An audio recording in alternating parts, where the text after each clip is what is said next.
नमस्कार दोस्तों, सभी का स्वागत है आपके अपने YouTube channel PK study goals पे। तो आज की इस वीडियो में मैं लोकगीत जिनके रचनाकार हैं भगवत शरण उपाध्याय, इसने लिखे हैं। तो चलिए देखिए, पहले थ्योरी करते हैं, उसके बाद हम क्वेश्चन करेंगे जो कि चैप्टर वाइज करते हैं। एक कक्षा 6 का क्लास 6 का पुस्तक का नाम है वसंत। वसंत में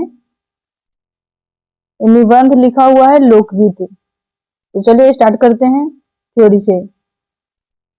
लोकगीत रचना निबंध विद्या में रचित है। इसके लेखक भगवत शरण उपाध्याय हैं। लोकगीत मनोरंजन का एक अहम हिस्सा है। लोकगीत हमारे संस्कृति, जीवन विधान, सभ्यता और सदाचार का प्रतीक है।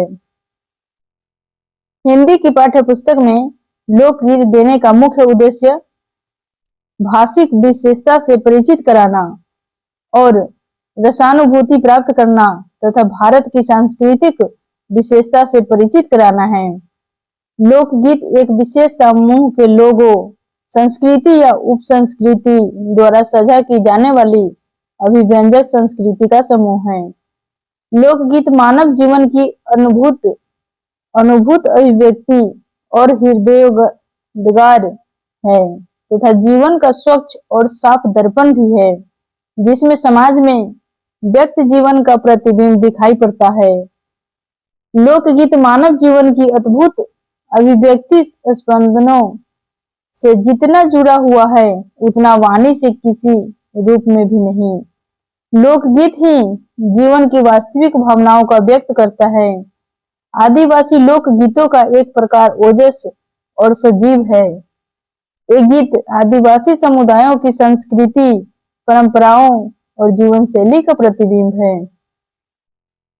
आदिवासी लोकगीतों में निम्नलिखित विशेषताएं होती है: ओजस्वी और सजीव भाषा, प्रकृति के प्रति सम्मान और पूजा, जीवन की चुनौतियों और संघर्षों का वर्णन, सामुदायिक जीवन और संस्कृति का प्रतिबिंब, विशिष्ट संगीत और नृत्य शैलियां। तो देखिए, विशिष्ट संगीत और नृत्य शैलियां कौन कौन सी है। आदिवासी की लोकगीत गोंड खांड के गीत, ये कहाँ गाए जाते हैं? ये गाए जाते हैं मध्य प्रदेश, छत्तीसगढ़, उड़ीसा में पाए जाते हैं गोंड खांड के गीत। उसके बाद ओराव, देखिए ओराव है जो मुंडा के गीत है। ये है झारखंड, पश्चिम बंगाल और उड़ीसा में पाए जाते हैं। उसके बाद भील संथाल के गीत है, मध्य प्रदेश, गुजरात, राजस्थान में पाए जाते हैं। उसके बाद है पहाड़ी लोकगीत। पहाड़ी लोकगीत कौन कौन से हैं? तो देखिए, पहाड़ी लोकगीत है गढ़वाली गीत, किन्नौरी गीत, कांगड़ी गीत। गढ़वाली गीत उत्तराखंड के गढ़वाल जिला में पाए जाते हैं। किन्नौरी गीत हिमाचल प्रदेश के किन्नौर जिले में पाए जाते हैं और कांगड़ी गीत हिमाचल प्रदेश के कांगड़ा जिले में पाए जाते हैं। वास्तविक लोकगीत देश के गांवों और देहातों में है और इनका संबंध देश की जनता से है। इन लोकगीतों के उदाहरण में शामिल है चैता, कजरी, बारहमासा, सावन आदि। ये गीत मिर्जापुर, बनारस और उत्तर प्रदेश के पूर्वी और बिहार के पश्चिमी जिलों में गाए जाते हैं। बाउल और भतियाली, ये गीत बंगाल के लोकगीत है। महिया, ये पंजाब का लोकगीत है। हीर रांझा, सोहनी महिवाल, ये गीत पंजाबी में गाए जाते हैं। ढोला मारू, ये गीत राजस्थानी में गाए जाते हैं। इन लोकगीतों का महत्व निम्नलिखित है। ये गीत देश की संस्कृति और परंपराओं को बनाए रखने में मदद करते हैं।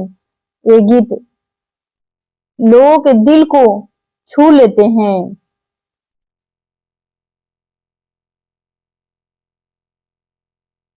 ये गीत रोजमर्रा के जीवन को दर्शाते हैं। ये गीत सामुदायिक जीवन और संस्कृति का प्रतिबिंब होते हैं। इस प्रकार ये लोकगीत देश की संस्कृति और परंपराओं का एक महत्वपूर्ण हिस्सा है। तो चलिए, थ्योरी समाप्त होता है। अब यहाँ से हम क्वेश्चन करेंगे। तो पहला क्वेश्चन देखिए क्या है। पहला क्वेश्चन है, लोकगीत पाठ किस विद्या में रचित है? ऑप्शन है निबंध, रिपोर्टाज, कहानी, रेखाचित्र। इसका सही जवाब है ऑप्शन नंबर ए, निबंध में। लोकगीत पाठ की रचना निबंध विद्या में हुई है। लोकगीत मनोरंजन का एक अहम हिस्सा है। भागवत शरण उपाध्याय इसके लेखक है। रेखाचित्र को हिंदी साहित्य में गद्य की एक विधा माना जाता है। शब्दों के माध्यम से किसी व्यक्ति, वस्तु या घटना का कलात्मक चित्रण है। नेक्स्ट 2 नंबर क्वेश्चन है, ढोला मारू के गीत कहाँ बड़े चाव से गाए जाते हैं? ऑप्शन है हरियाणा में, गुजरात में, राजस्थान में, पंजाब में। इसका सही जवाब है ऑप्शन नंबर सी, राजस्थान में। ढोला मारू के गीत राजस्थान में गाए जाते हैं। गुजरात, राजस्थान में भील संथाल के गीत गाए जाते हैं और पंजाब का लोकगीत मैया है। नेक्स्ट देखिए 3 नंबर क्वेश्चन है, गरबा किस प्रदेश का गायन है? ऑप्शन है गुजरात, पंजाब, उत्तर प्रदेश, महाराष्ट्र। इसका सही जवाब है option number A, Gujarat. Garba Gujarat का गायन है।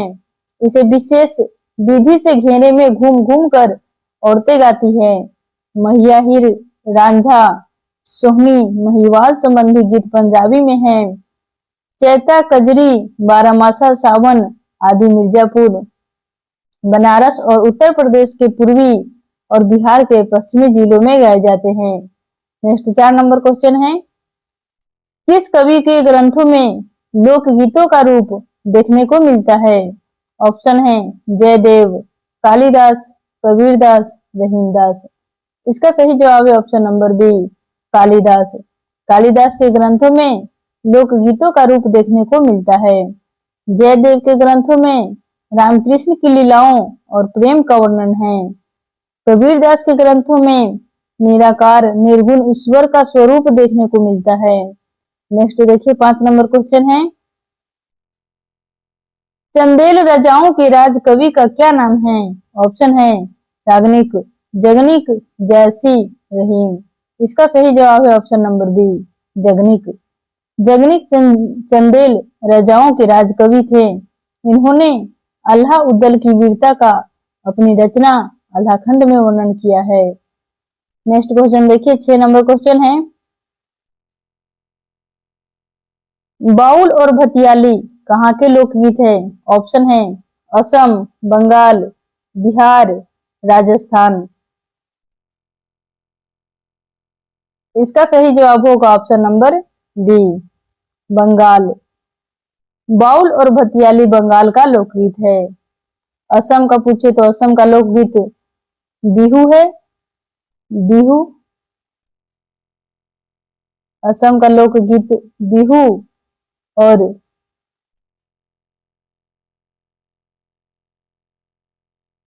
और बिहार का लोकगीत विदेशिया। कौन सा है? तो बिहार का है विदेशिया।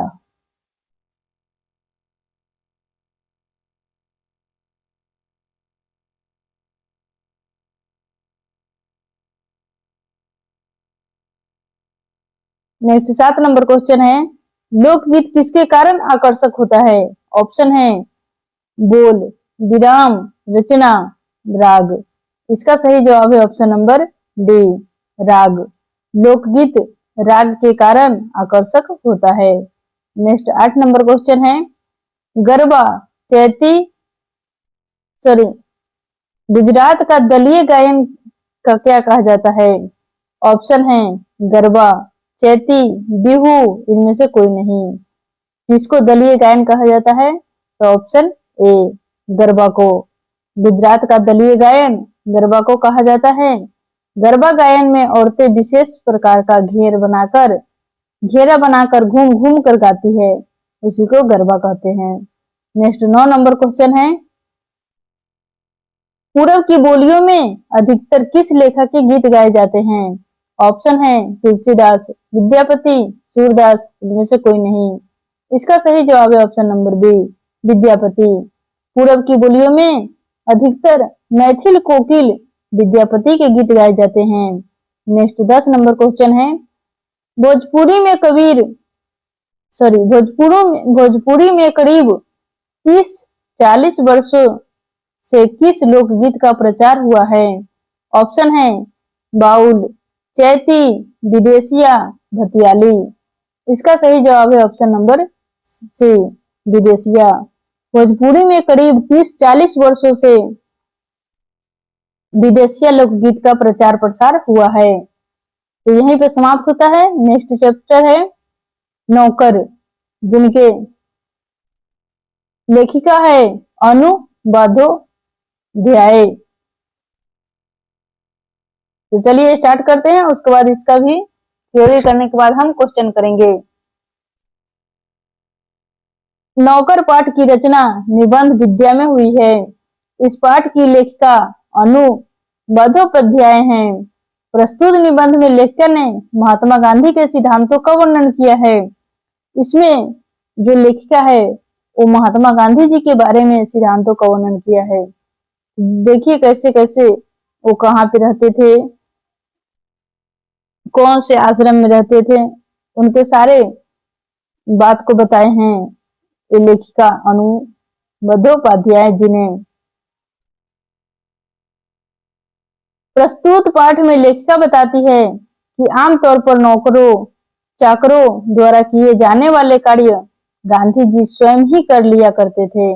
गांधी जी किसी भी कार्य को करने में झिझकते नहीं थे, बल्कि दूसरों को भी अपने हाथ से कार्य करने के लिए प्रेरित करते थे।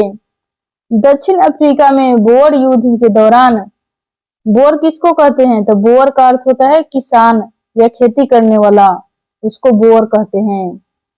बोअर युद्ध के दौरान गांधी जी ने महत्वपूर्ण भूमिका निभाई। बोअर युद्ध में 2 बार हुआ था। पहला बोअर युद्ध हुआ था 1880 से 1881 ईस्वी में और दूसरा 1899 से 1902 ईस्वी में हुआ था। यह युद्ध ब्रिटिश साम्राज्य और दक्षिणी अफ्रीकी बोअर गणराज्य ट्रांसवाल और ऑरेंज फ्री स्टेट के बीच हुआ था। इस युद्ध के दौरान गांधी जी ने एक एम्बुलेंस सेवा की स्थापना की, जिसमें भारतीय स्वयंसेवकों ने घायल सैनिकों को देखभाल की। गांधी जी ने बोअर युद्ध के दौरान भारतीयों के अधिकारों की लड़ाई लड़ी और उन्हें दक्षिण अफ्रीका में समान अधिकार प्राप्त करने में मदद की। बोअर शब्द का अर्थ किसान या खेती करने वाला होता है। उसके बाद देखिए, इस शब्द का प्रयोग उन डच और होलैंडी लोगों के लिए प्रयोग किया जाता था जो 17वीं शताब्दी में दक्षिण अफ्रीका में आकर बस गए थे और खेती करने लगे थे। 17वीं शताब्दी का मतलब होता है 1600 के बाद और 1700 से पूर्व पहले। उसके बाद देखिए, नौअखली पद यात्रा महात्मा गांधी द्वारा 1946 ईस्वी में बंगाल के नौअखली जिले में की गई पद यात्रा थी। इसका उद्देश्य हिंदू मुस्लिम एकता और शांति को बढ़ावा देना था। उस समय बंगाल में हिंसा और दंगों के कारण हिंदू मुस्लिम एकता और शांति भंग हो गई थी। पर महात्मा गांधी जी को दक्षिण अफ्रीका में 4 बड़े बार जेल में डाला गया। पहली बार 1908 ईस्वी में उन्हें ट्रांसवाल में पंजीकरण न करने के लिए 2 महीने की साधारण कैद की सजा मिली।